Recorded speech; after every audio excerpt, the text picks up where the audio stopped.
उत्तर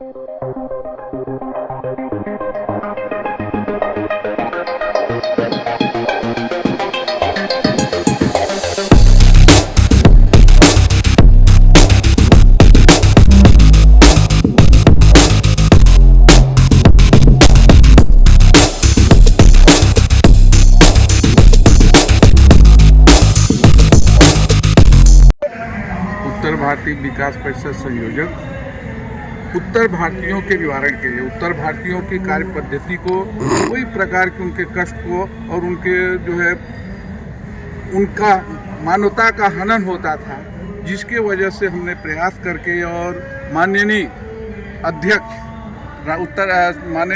श्री राष्ट्रीय मानवाधिकार के अध्यक्ष जी को हमने यहाँ पर बुलाया और आपके आर्थिक सहयोग किया और इसके लिए सिफारिश किया है और उनसे रिक्वेस्ट है कि उत्तर भारतीयों की हमारी आवाज़ नई सूरत गुजरात में समझी जाती है। तो उत्तर प्रदेश से हम, क्योंकि उत्तर प्रदेश के हम मूल निवासी हैं, यहाँ हमारा जो है कर्मभूमि है, जन्मभूमि हमारा उत्तर प्रदेश और कर्मभूमि गुजरात। और हमारी कर्मभूमि में हमारी क्या स्थिति होती है ये लगभग जितने भी उत्तर भारतीय हैं सब समझते हैं और जानते हैं। हम विभिन्न भागों में बंटने की वजह से हमें अनेक भागों में बांट दिया गया है। पहले जात में बांटा गया, ब्राह्मण क्षत्रिय में बांटा गया, इसके बाद यादव में बांटा गया और जो है तेली समाज में बांटा, अनेक मतलब हमको एक एक धागा अलग अलग कर दिया गया। हम उसके हिसाब से उनको जोड़ने के हिसाब से और उनके कार्य को आगे बढ़ाने के लिए हम जो है मानव अधिकार के अध्यक्ष श्री R.K. पांडे जी से विनय करके और उनको यहाँ पर लाए हैं कि हमारे जो है मानवता का जो अधिकार का हनन हो रहा है उसके विषय में सुनवाई है। जनमंगल कल्याण सेवा चैरिटेबल ट्रस्ट के द्वारा यहाँ पर नित्य संध्योपासना, आरती और वंदना की जाती है। और हालांकि जो शुरुआत हुआ है मूल निवासी उत्तर प्रदेश के ही है, लेकिन यहाँ पर जितने भी बसे हुए लोग हैं, हर मूल निवासी गुजरात के और भी अन्य क्षेत्र के, यहाँ पर मतलब जितने लोग हैं सबसे मिलजुल करके आरती की जाती है। और गुजरात के भी काफ़ी लोग हैं जो इसमें इस आरती समिति में सम्मिलित हैं। तो आप विशेष तौर पे, चूँकि आप उत्तर भारतीय हैं और उत्तर प्रदेश मूल निवारण में आप जुड़े हुए हैं, कि उत्तर भारतीयों के दुख, उनकी वेदना को आप किस तरह से दूर कर सकते हैं, ये आपकी सोच है। तो आप उत्तर भारतीयों के लिए क्या संदेश देंगे कि माँ तापी आरती के लिए आप क्या उनके लिए कहना चाहेंगे? देखिए, हमारा ये तो जन्मभूमि जरूर उत्तर प्रदेश है, मगर कर्मभूमि हमारा जो है गुजरात है। कर्म से ही सब कुछ होता है। और अब हम लगभग हम तो एक संदेश देना चाहते हैं और ये समझते हैं, उत्तर भारतीयों से एक मेन विनती और निवारण है कि हम एकजुट रहें और अपने हर एक जगह पर, जैसे हमारे यहाँ एक 30A का एक्ट लगा हुआ है, हम न कोई भी हमारा जो है सन 78 के पहले का प्रमाण नहीं है हमारे पास, तो हम यहाँ के निवासी नहीं माने जाते। वो चीज़ हमको मिलना चाहिए। हमारे बच्चों को विद्यालय मिलना चाहिए। जितने भी हैं हाई स्कूल तक तो है, मगर उसके आगे विद्यालय जो सरकारी विद्यालय है, सुमन विद्यालय है, वो नहीं है। मराठी स्कूल में से लेकर के गुजराती विद्यालय है, मगर हिंदी भाषी बहुत कम है, हिंदी विद्यालय बहुत कम है। हम सोचेंगे, मांग करते हैं, चाहते हैं, कोशिश है, हमारी प्रयत्न है कि हम सोच हमारे बच्चों को शिक्षा तो जरूर मिले। और माननीय राष्ट्रीय अध्यक्ष जी ने जहाँ पर हैं अयोध्या में तो अच्छा व्यवस्था किया है, उनका रास्ता भी वही है, अपनाए भी चल भी रहे हैं उसी रास्ते पर। कोशिश है कि गुजरात में भी हमारे बच्चों को कुछ जो है राहत मिले, शिक्षित होए हमारे बच्चे, इसकी हमारी तमन्ना है, यही कामना है। मैं R.K. पांडे के प्रयागराज से यहाँ पे आया हूँ। राष्ट्रीय मानवाधिकार व भ्रष्टाचार नियंत्रण ब्यूरो अपना संगठन, उसका मैं राष्ट्रीय अध्यक्ष हूँ।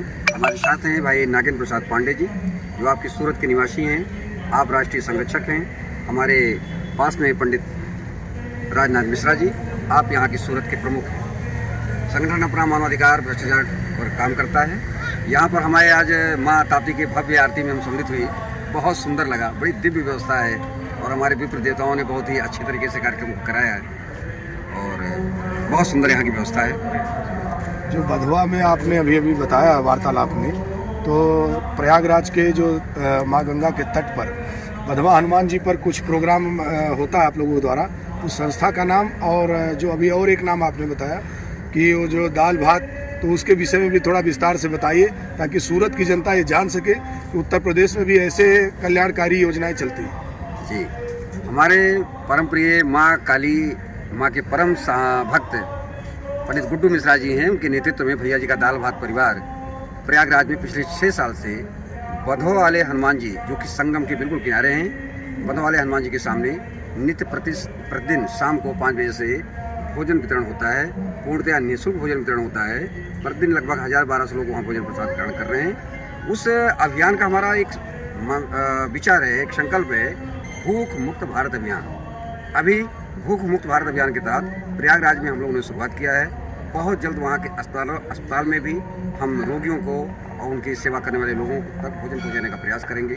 कोशिश है भारतवर्ष के अन्य क्षेत्रों में भी ये व्यवस्था लागू हो, कोई भी भूखा न सोए। अपना एक और संगठन जो राष्ट्रीय मानवाधिकार भ्रष्टाचार नियंत्रण ब्यूरो है, NGO PWS परिवार के साथ मिलकर के अयोध्या में प्रभु श्री राम जी के मंदिर के पास में एक हम विद्यालय और मंदिर की स्थापना कर रहे हैं जन सहयोग से। उस विद्यालय का उद्देश्य है कि निर्धन बेसहारा बच्चों को पूर्णतया निःशुल्क गुणवत्तापूर्ण शिक्षा मिले, और मंदिर का उद्देश्य आध्यात्मिक गतिविधियों के साथ साथ सामाजिक सेवा भावना हो। हम प्रयास करेंगे कि अयोध्या आने वाले सभी राम भक्तों को हम वहाँ पर निःशुल्क ठहराव की व्यवस्था दे सकें। तो मैं गुजरात के नागरिकों से निवेदन करूँगा कि आप सभी सूरतवासी, सभी गुजरातवासी आइए, प्रभु राम के दर्शन करिए अयोध्या में, और उस विद्यालय में आप रुकें, प्रयागराज आएँ, गंगा नहाएँ, भैया का दाल भात पाएँ, पुण्य कमाएँ। जय माँ गंगे, हर हर गंगे, जय अयोध्या, जय श्री राम। मैं नागेंद्र प्रसाद पांडे सूरत गुजरात से राष्ट्रीय मानवाधिकार नियंत्रण ब्यूरो से जुड़ा हूँ, राष्ट्रीय संरक्षण पद पे हूँ। और आज 26 जनवरी को माँ ताप्ती माता का आरती करने का दर्शन सौभाग्य प्राप्त हुआ। इससे बहुत मन में खुशी का लाहौर चल रहा है। और अपने प्रयागराज लेटे हुए हनुमान दादा के पास में भैया जी का दाल भात अन्न क्षेत्र कंटिन्यू चल रहा है। सभी भाई उसके अंदर आए और एक बार लाभ जरूर लें। ये भैया जी कैसे नाम पड़ा? जैसे कि उत्तर भारतीयों को अक्सर भैया जी लोग बोलते हैं, तो उस आधार पे है या कुछ इसका और विश्लेषण है इसका?